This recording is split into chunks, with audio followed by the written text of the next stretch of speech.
starting the year with a controller that I had a lot of you let me know in the comments that it was exciting, it was new, and there was a lot of reasons to talk about it. And this controller comes in 2 iterations, and I think a lot of conversation spurred from that, and we'll get back to that. But today we'll be reviewing the PXN P5 from a company that before I knew they were making controllers, I knew them to be making racing wheels for gaming. They sent me one as well, which I'll review later, the V99. But for now, let's focus on this one. Let's unbox it, see what it is all about, and of course, if it is worth your money. Now, this product was sent for review. All opinions are my own, no money changed hands, and they get to see the video at the same time as everybody else. So here we have the box, some of the specs, of course.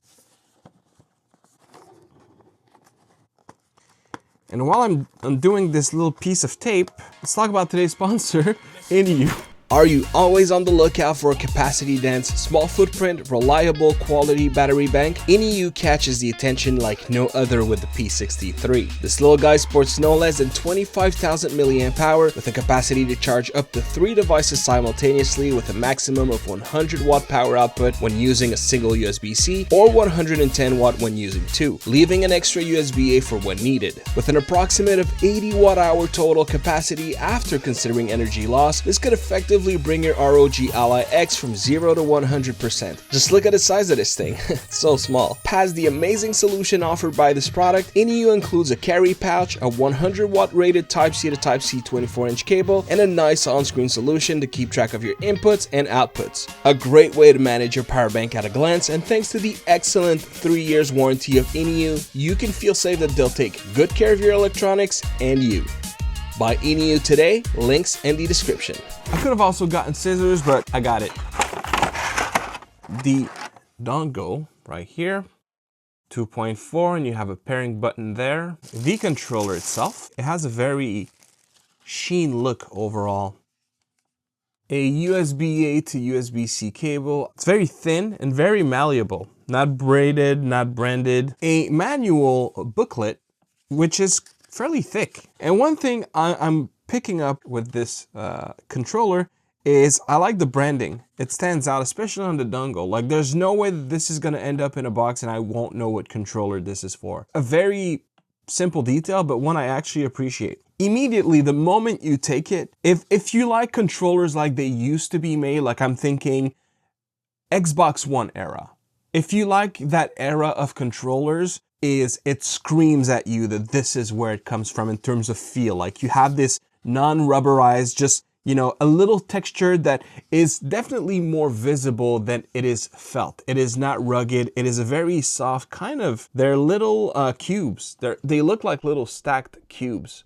Feels very nice in hand, very soft overall. I prefer when there's a little bit of roughness to the plastic. I find that it's less slippery. That is definitely a controller that feels very soft to the feel, I'll put it this way. Face buttons are membrane. D-pad is an extremely muted tactile, no center pivot. That's gonna be interesting. You can barely hear it, and there's barely any travel distance. This is a very, I don't see a whole lot of D-pad like this one. This is gonna be interesting to test in a game. Here we have our sticks.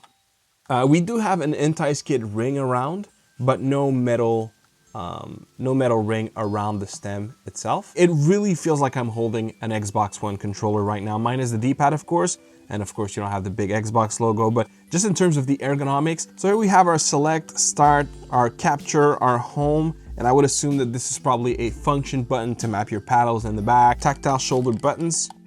Analog triggers, which, by the way, the sticks and the triggers are Hall effect. But if we look at the back, we do have an air trigger switch, and this is a software corrected physical trigger. There's no buttons to them. The back buttons remind me a lot of the ones that you find on the Apex 4. It's kind of the same style, separated with a little bit of distance, so you can sort of nudge your finger in between and sort of activate them by going outer or inner. And one thing I'm really happy to see here is that we have a switch to change your mode. So we have dongle. I would assume this is phone. So this is probably the Bluetooth for what I would assume is probably X input. We'll see it during the performance portion. And then of course we have a switch mode. I like the look, very discreet. Oh, and by the way, they have different colors. I'll put it on screen. Very discreet, at least this color scheme. feels nice, a little bit slippery. However, the ergonomics are extremely familiar with just the added new touches that we come to expect that are very familiar in the third-party market, like for example, back buttons, hair trigger, Hall effect sticks. You have all that here. So we'll connect it to the Switch and see how it feels in game. So we'll switch it to the Switch mode, of course. There you go. And power it.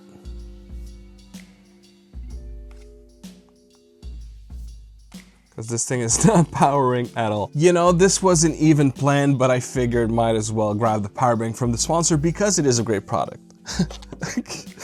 It's funny how things happen. Plugging it here. Yeah, I have 43%, so I'm good. And that should give us the juice that we need. There you go. It's powering now. Okay, I got a little oh, wow, it connected immediately to the Switch. I'm a little surprised by that. I did not expect that at all. Now, of course, the buttons have the Xbox layout, so A is at the bottom, B is to the right, and so on and so forth. The right side is A, the bottom is B. But just to be safe, there it is. And while we're here, I guess we can just go ahead and test turbo. So I'm not sure what this is and why it's lit up. I didn't expect it to be a backlit button. That's kind of cool. What happens if I hold it while pushing this button? Yeah, so now we just activated turbo. See if we push it again. So that means it just does it on its own. So it's an activation feature basically. Okay. Can we do multiple turbos at once? Yeah, we can. What happens if I push the paddle? So right now the back paddle is not doing anything. So we're gonna hold the button with the back paddle. It's flashing, which means it's probably ready for input. So let's do B, push it again. And now we have B. I would assume that we can probably do macros. So we're gonna do it again. So I'm gonna hold this button and the back paddle. It's flashing. Let's do all 4 buttons. Push it again. And we get all 4 buttons. All right. So lastly, let's see if it records timing. Let's do XX, wait, 1, 2, AA, well, I said XX, but it's actually YY, and push again. It records timings. We have a macro feature, a turbo feature, and of course you can map your back paddles with just the push of a button. So the light is flashing, so I guess that is the turbo. So you can also do turbo on your triggers. That's interesting. We can use this little light as a status to know what's happening. This button and right stick will increase vibration. This will decrease it. By the way, we're getting a rotary motor experience. Quite a good shake. A little noisy if I don't hold it, but if I control the rumble, you don't hear it very much. I'd say overall, this is on the upper echelon of rotary motor experiences I had. Probably not on par to some options from the premium controllers, PX4, Vader 4, Cyclone 2, these kinds of controllers that have very good quality rotary motors, but we're like super close to it. So this is overall a very good experience. Let's go in game and see how the gyro feels. While the game is loading, we have all the different shortcuts on the manual. We can address joystick dead zone, joystick circular. Wow, we actually have a lot of settings in shortcut. That's pretty impressive. Enter, exit the mouse mode. I would assume that the mouse mode, what they mean by that is your right, I would hope that it's the right stick. You can add gyro redirection to your sticks immediately. And by the way, we have an app for this controller as well, which we look into during performance testing of this review. In terms of gyro, it's looking extremely smooth, extremely responsive. Yeah, this thing is extremely good, extremely precise, very, very smooth. I can get all the micro movements in there. At least on the Switch, I'd say the gyro experience is really, really good. Everything works great on that end. And what I'm gonna do is I'll go back to my PC, test D-pad, sticks, performance, and software. iPhone users, you're out of luck with this one, at least for the time being, because when trying to download the app, you'll be greeted with this message. When going on Android, everything is fine, the app is there, and you just add a device that'll connect to the controller. The presentation and how smooth that it feels navigating and finding everything you want is extremely well. So I think this is a great app solution. It's the beginning of something great, essentially. But you can test your buttons. It also gives you the process to redo the calibration of your sticks. You can address some function, for example, addressing the mappings, adding turbo. You also have a quick button to easily swap. You can address the frequency of your turbo. And one thing, when you're putting turbo on the controller, I noticed it doesn't change real time in the app. Not a big deal, but figured I'd mention it. Here you can address your paddles, and what you see here is the macro that I originally recorded when I was doing the test on the Switch. And you can also go manually, add buttons, add timing. It's a very thorough macro solution. Somehow I skipped the sticks when I did my recording, but you can swap the left stick and right stick. You can address your range. They have some presets that you can select, but you can also do it manually if you want. And of course, as you can see here with the sliders, you can address your inner and outer dead zone. And you have a quick button specifically to put the inner dead zone to 0 or 10%. You can also address your joystick curve independently, both for left stick and right stick. Again, they have a couple of presets, but if you want to make your own, you can go ahead and do it. They're not keeping you locked to any presets. And then of course you can just apply it to your sticks. Very thorough as well when it comes to the options here. You can address the vibration and you can address your triggers. You can also save your configuration to paste it at a later time. And then you also have a bunch of tutorial to learn how to navigate your controller. Overall, a pretty solid solution. However, I do think the tutorial should be available before being connected to the controller. That kind of defeats the purpose, I find. I also did a latency test. Please keep in mind that this is a latency after everything. Cable latency, computer latency, monitor latency, and of course, the controller latency. If you were to benchmark it at root level, you would get a lower number, but here's a screenshot of other controllers that I measured using the same system to put it in perspective. Mouse mode is exactly what it sounds like. It transforms your controller to operate your system, your computer, by having a mouse for your left stick and right click and left click on your A and B buttons. And so very simple, click of a shortcut and you're in or out.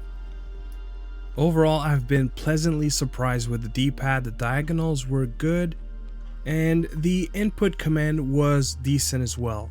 The fact that there are no center pivot does make it a little weird, but at the same time, I feel like that might be why it's working with a tactile D-pad. And I'm not getting 100% success rate, but for the most part, I was able to pull the move. I want to say like 70 to 80%, which on a tactile is actually above average, I would say, at least in my experience. So for the most part, great D-pad. And of course, I tested it and gamepad tester as well. Let's have a look. While we're here, you can change modes by holding select and start for a couple of seconds between D input and X input, only for when using cable or dongle. That was a bit of a funny one. On the left side, I'm not getting adjacent arrows. However, on any other arrow, I am when rocking it back and forth. So that's maybe something to keep in mind if you don't want to see that. Personally, I like a little bit of it, and I find that it was a pretty sweet spot overall. I tested stick circularity. That's what it looks like when you're using the circle method. But if you go raw, I'll also put a screenshot of what it looks like.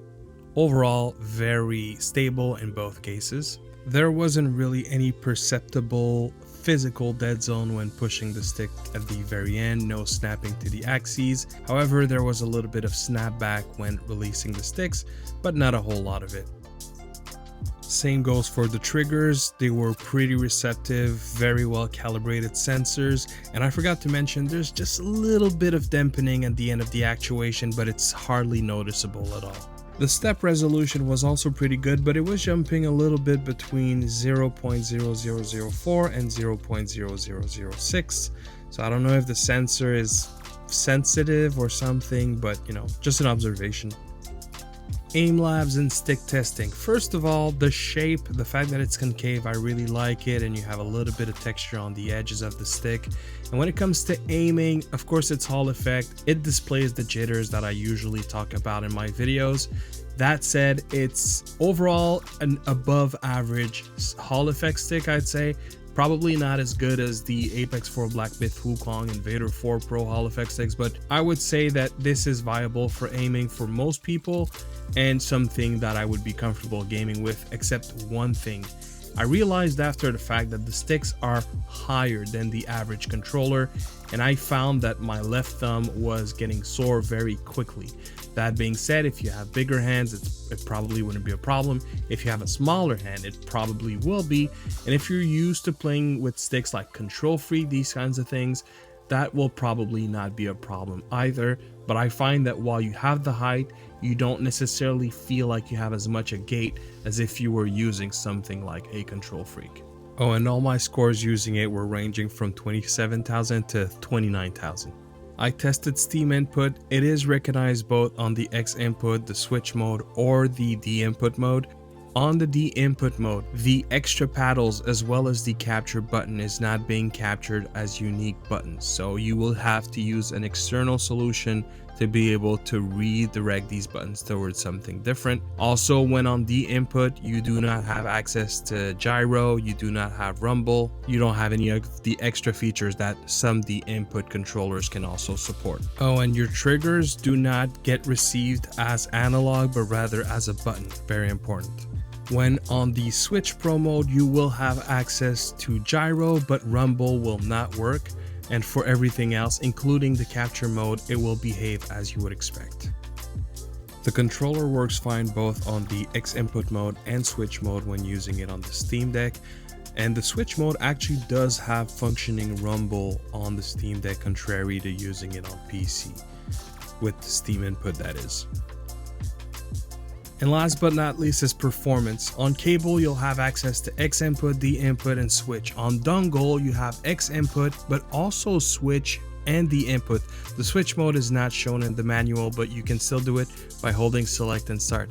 And on Bluetooth, the manual does say that you have access to D input, otherwise known as Android HID on Android, but there was no instructions on how to get access to that mode, and when putting it in pairing, it would automatically default to X input, which is going to work on most modern Android devices, so you're good to go. I've seen a listing online that said that the 1000 Hz polling rate was both for cable and dongle.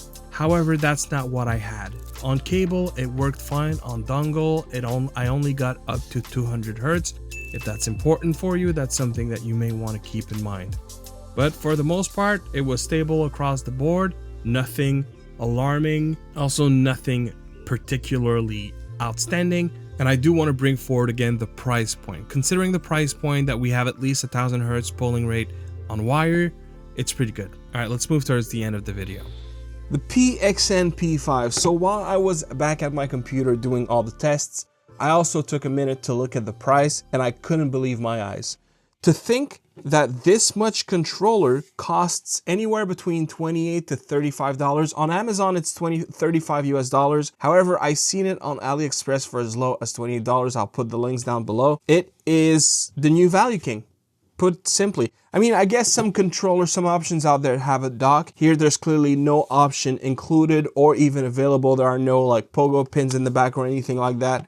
But as long as you keep this controller plugged in, I mean, considering the price point again, and you have those four back buttons, you have those hair trigger, I'm amazed with this product. This is an amazing start to 2025. PXN absolutely knocked it out of the park with this one, but there's still an elephant in the room. And I said at the very beginning of this video that a lot of you talked to me about this controller, and one of the main reasons is that there is out in the wild and currently already available on AliExpress, so I could just go out of my way and buy it. They have a PXN P5 8K polling rate edition. Mind-blowing. For controllers, that's a brand new thing, and it also has other interesting features. Now, I'm not sure if are they still benchmarking, are they still improving firmware, stability? I have no clue. All I know is that right now they're not ready to ship it to reviewers. Hopefully that'll come soon enough, and by that time I'll be happy to make a review and let you guys know if you should pick it up. But make no mistakes, PXN, they know what they have clearly with the P5, so I think they understand why it was a great foundation to build their 8K variant from. And I agree. With what I've seen today, I absolutely totally agree. Super excited to see what the 8K version will be like. If you were to go for the 8K version, do expect to pay more. We'll keep that for the future, but what we got right now with the PXN P5, it's a home run. From where I stand, this is a success of a controller, and without even talking about the 8K model, this is, I guess, the new value king. The Direwolf 3, which was the previous one that I reviewed not too long ago, just got beat. This is so good, so good. And there you have it, guys. Let me know your opinions. Did you expect that from the PXN controllers? And I saw them at CES and I asked the question, since when have you been making controllers? And then they showed me the P50 that apparently it's not new for them. Keep on doing them, I guess, because you definitely got some potential there. There you have it. I can easily recommend this product. It's extremely robust for a price that doesn't break the bank. There's really nothing wrong with it. Small improvements, maybe the plastic, but that's something that you can address with just stickers, and because it has a very traditional shape, it won't be hard to find.